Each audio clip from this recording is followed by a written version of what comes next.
Doctor Rajkumar ಹುಟ್ಟುಹಬ್ಬದ ಅಂಗವಾಗಿ ಚನ್ನರಾಯಪಟ್ಟಣದ ತಿಮ್ಮಪ್ಪಯ್ಯ ಬಡಾವಣೆಯ ಪುನೀತ್ ರಾಜ್ಕುಮಾರ್ ಪಾರ್ಕ್ನಲ್ಲಿ ಓಪನ್ ಜಿಮ್ ಹಾಗೂ ಮಕ್ಕಳ ಆಟಿಕೆಯ ಪರಿಕರಗಳನ್ನು ಉದ್ಘಾಟಿಸಲಾಯಿತು. ಕೋಟೆ ಮೋಹನ್ ಪುರಸಭಾ ಅಧ್ಯಕ್ಷರಾಗಿದ್ದ ಅವಧಿಯಲ್ಲಿ ಪುರಸಭೆಯಿಂದ ಸುಮಾರು 30 ಲಕ್ಷ ರು ವೆಚ್ಚದಲ್ಲಿ ಪುನೀತ್ ರಾಜ್ಕುಮಾರ್ ಪಾರ್ಕ್ ಅಭಿವೃದ್ಧಿಪಡಿಸಿದ್ದರು. ಕಾರ್ಯಕ್ರಮದಲ್ಲಿ ಶಾಸಕ ಬಾಲಕೃಷ್ಣ, ಪುರಸಭೆ ಮಾಜಿ ಅಧ್ಯಕ್ಷರಾದ ಕೋಟೆ ಮೋಹನ್ ಹಾಗೂ ಬನಶಂಕರಿ, ಮಾಜಿ ಉಪಾಧ್ಯಕ್ಷೆ ಕವಿತಾರಾಜು, ಸ್ಥಾಯಿ ಸಮಿತಿ ಮಾಜಿ ಅಧ್ಯಕ್ಷ ಗಣೇಶ್, ಮಾಜಿ ಸದಸ್ಯರಾದ ರಘು ನಂಜಂಡಮೈ, ಟಿಎಪಿಸಿಎಂಎಸ್ ಅಧ್ಯಕ್ಷ ವೆಂಕಟೇಶ್, ನಿರ್ದೇಶಕರಾದ ರಮೇಶ್, ಅನಿಲ್, ರಾಜ್ಕುಮಾರ್ ಅಭಿಮಾನಿಗಳ ಸಂಘದ ಜಿಲ್ಲಾಧ್ಯಕ್ಷ ಬಾಳುಗೋಪಾಲ್, ತಾಲೂಕು ಅಧ್ಯಕ್ಷ ಪುಟ್ಟಣ್ಣ ಸೇರಿದಂತೆ ವಾರ್ಡಿನ ಸಾರ್ವಜನಿಕರು ಉಪಸ್ಥಿತರಿದ್ದರು.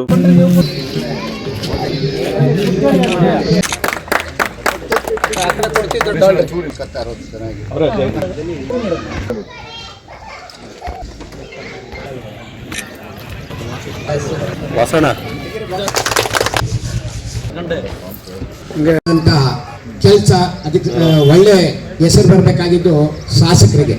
ಈಗಾಗಲೇ ಹೋದ ವರ್ಷ ನಾವು ಬಂದಾಗಲೇ ಹೇಳಿಲ್ಲ, ನಮ್ಗೆ ಅನಿಸುತ್ತೆ ಊರಿನಲ್ಲಿರ್ತಕ್ಕಂಥ ಪಾರ್ಕ್ಗಳಲ್ಲಿ ವಾಣಿಜ್ಯ ಮಳಿಗೆಗಳು ಮನೆಗಳನ್ನ ಕಟ್ಕೊಂಡು ಹೋಗೋಂಥದ್ದು, ಕೆರೆಗಳನ್ನ ತೆಗೆದು ಮನೆಗಳನ್ನ ಕಟ್ಟೋಂಥ ಸಂದರ್ಭದಲ್ಲಿ ಹಿಂದಿರತಕ್ಕಂಥವ್ರೆಲ್ಲರೂ ಊರಿಗೊಂದು ಉದ್ಯಾನವನ ಬೇಕು, ಊರಿಗೊಂದು ಕೆರೆ ಬೇಕು, ಊರಿಗೊಂದು ಪಾಠಶಾಲೆ ಬೇಕು ಅಂತ ಇತ್ತು.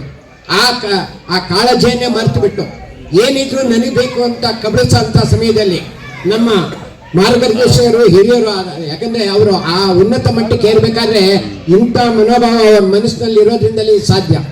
ಹಿಂದೆ 90ನೇ ಹುಟ್ಟುಹಬ್ಬ ಅವರ ರಸ್ತೆ ಹತ್ತಿರ ಮಾಡಬೇಕಾಗಿತ್ತು.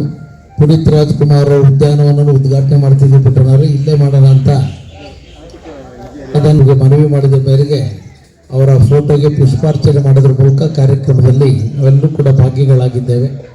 ಈ ಸಂದರ್ಭ ದೈಹಿಕವಾಗಿ ನಮ್ಮ ಮುಂದೆ ಇಲ್ಲ, ಡಾಕ್ಟರ್ ರಾಜ್ಕುಮಾರ್ ಅವರು ಇಲ್ಲ, ಪುನೀತ್ ರಾಜ್ಕುಮಾರ್ ಅವರು ಇಲ್ಲ. ಅವರು ಮಾಡಿದಂಥ ಕಲಾ ಸೇವೆ, ಸಾಮಾಜಿಕ ಸೇವೆ ಇದು ಯಾವತ್ತೂ ಕೂಡ ಈ ಭೂಮಿ ಇರೋ ತನಕ ಕೂಡ ಶಾಶ್ವತವಾಗಿರುತ್ತೆ ಅಂತಕ್ಕಂಥ ಮಾತನ್ನು ಕೂಡ ಹೇಳಲಿಕ್ಕೆ ವಿಶೇಷವಾಗಿ ರಂಗಭೂಮಿಯಿಂದ ಬಂದು ಕನ್ನಡದ ಮೇರು ನಟರಾಗಿ ಇವತ್ತು 7.5 ಕೋಟಿ ಕನ್ನಡಿಗರ ಹೃದಯದಲ್ಲಿ ಇರ್ತಕ್ಕಂಥ ಒಬ್ಬ ಮಹಾನ್ ಕಲಾ ಅಭಿಮಾನಿ, ಕಲಾ ದೇವರು ಡಾಕ್ಟರ್ ರಾಜ್ಕುಮಾರ್ ಅವರು ಅಂತಕ್ಕಂಥ ಮಾತನ್ನು ಕೂಡ ಹೆಮ್ಮೆಯಿಂದ ಸಂದರ್ಭದಲ್ಲಿ ಹೇಳಲಿಕ್ಕೆ ಬಯಸ್ತಾ ಇದ್ದೇನೆ. ಬಹುಶಃ ನನಗೆ ತಿಳಿದಿರೋ ಮಾಹಿತಿ ಪ್ರಕಾರ ಕನ್ನಡವನ್ನು ಬಿಟ್ಟು ಬೇರೆ ಯಾವುದೇ ಚಿತ್ರಗಳಲ್ಲೂ ಕೂಡ ನಡೆಸಿದವರಲ್ಲ. ಅವ್ರು ಕನ್ನಡವೇ ಸತ್ಯ, ಕನ್ನಡವೇ ನಿತ್ಯ, ಕನ್ನಡವೇ ಉಸಿರು ಇರ್ತಕ್ಕಂಥ ಭಾವನೆಯನ್ನು ಹೃದಯದಲ್ಲಿ ಇಟ್ಕೊಂಡಂಥವ್ರು.